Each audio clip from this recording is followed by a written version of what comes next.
We have a lot of dynamic people that make up our plenary group today. And our topic, the wisdom economy, strategic thinking, and decision making, and what is the new normal? How many of you have heard that term already? Reading about that? Yeah, that's pretty common now, isn't it? 6 months ago, people were kind of scratching their heads saying, well, what's that? Now they're saying, uh-oh, I better know what that is. Well, we have five fine individuals here who are going to share with you their views regarding what the new normal is. But have you heard of this concept of what the wisdom economy is? Have you heard that concept? Essentially, and we can go very much in detail, but just to kind of touch upon it, there's this belief that, and I strongly believe that we've kind of faded out of the knowledge economy and into the wisdom economy. It's not really about what you know, but what you do with what you know and the role that ethics plays in the decisions that you make each and every day.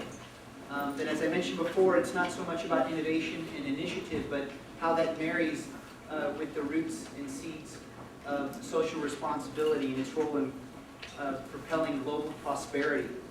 So today we're all going to discuss that. These guys are going to discuss it with you. And now I'd like to introduce them to you in no particular order. But I will start with my brother since I love him so much. He's a good guy. Eric Yopes. Eric is the Senior Vice President and Chief Strategy Officer for Pepsi Bottling Group. Eric's responsibility is leading the company's planning efforts and works closely with PBG's global management team to drive innovation, strengthen and diversify the company's brand portfolio, and capitalize on geographic growth opportunities. Prior to PBG, Eric served as the Director of Competitive Strategy for the Miller Brewing Company. Now, I'm going to share a little bit of trivia with you. It must have been planned for Eric to be part of Miller because our father was one of the 3 chemists who formulated Miller Lite. So Eric became very in tune to Miller as the cases came rolling into our garages. Of course. So Eric, thanks for being here. Appreciate that. Jeff Klein. Jeff, thank you so much for being with us. And I will tell you how serendipitous this is. Sam Horn, one of our delegates, sent me an email and said, hey, wait, you have got to tap into Jeff Klein. He is on the rise. He's doing great things, and his mission really supports that of the Center for Innovation and Humanity. So, Jeff, thanks for being here. He's the CEO and Chief Activation Officer for Working for Good and author of Working for Good, Making a Difference While Making a Living. And it's through Working for Good, Jeff and his team produce and promote the Cause Alliance marketing programs, which drive social and environmental change through multi-sector collaboration and multi-stakeholder engagement. Thank you, Jeff. Thank you, Jeff.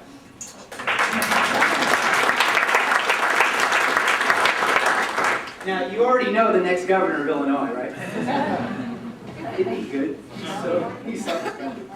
But we know about Robert, but Robert, let me tell you a bit more about him. Not only is he the founder and executive director of the Kellogg Innovation Network at Northwestern's Kellogg School of Management, but he is also the co-founder and managing partner of Clario Partners, and he can share that with you during the networking. They got some really fantastic collaborations with global partners. And of course, the author of Grow From Within, Mastering Corporate Entrepreneurship and Innovation. Again, Rob, thank you.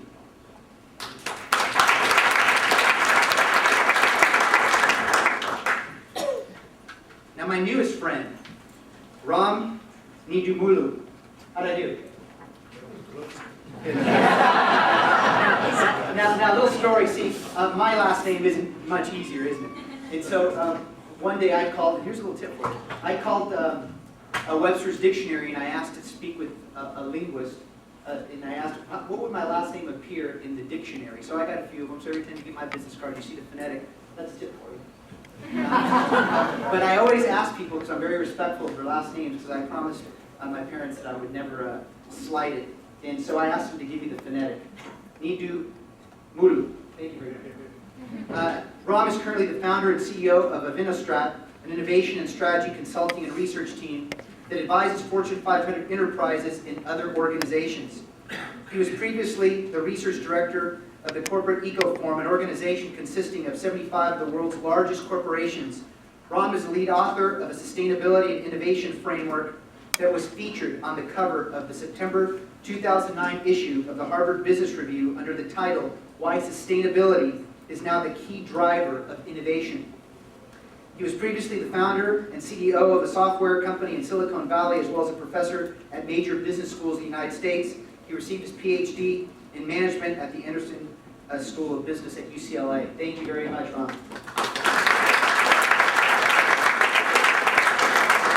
Forget his credentials, he's a Bruin, so am I. So I appreciate that. Of course, last but not least, and you may have already seen him in action. You guys see the video, the little TV clip that we did together? Thanks, Will Murray.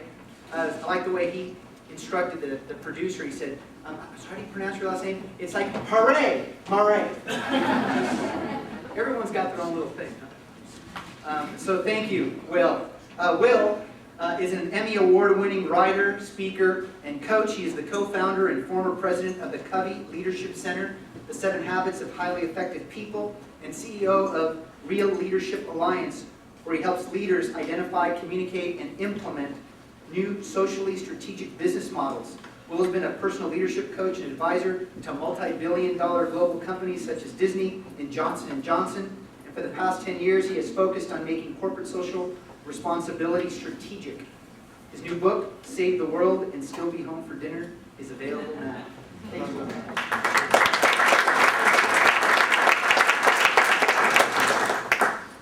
The new normal. On the slide, you guys have this in your outlines. What is it?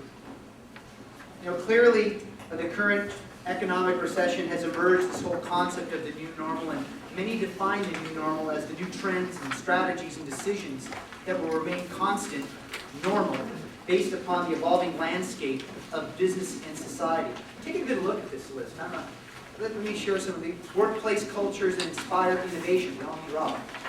Unemployment. We see that unemployment is not going to go away anytime soon, so we need more entrepreneurs to help create jobs. High gas prices, early retirement isn't really an option anymore. Crowdsourcing, or as Jeff introduced me to, holacracy. Jeff might talk a bit about that. Of course, global market. That was just a fancy term before, but now it is. We all must know what that represents. In fact, if you don't know another language, embrace it. Environmentally friendly. That's not just a fad. That's what we live for and stand by. How about diversity and embracing diversity, especially in the workplace? We're going to have a breakout session here in the morning for that. Global outsourcing, India, China, Brazil, we hear it all the time. When's the last time you've been to India? You know where it's located? You know its cities. Lots going on in India. Reinvention, we talk a lot about that organizationally as individuals. Gen Yers, millennials, we've got a fantastic breakout. Carolyn Stevens is going to lead for us later on today, in how the millennials are changing society. I've always said that this is a time for you to either become very good friends with a millennial and mentor one, or do even better, let them mentor you. I will tell you firsthand, I did that for 3 years. I made a personal investment to reach out to a Gen Yer who was 23 years old and started a tech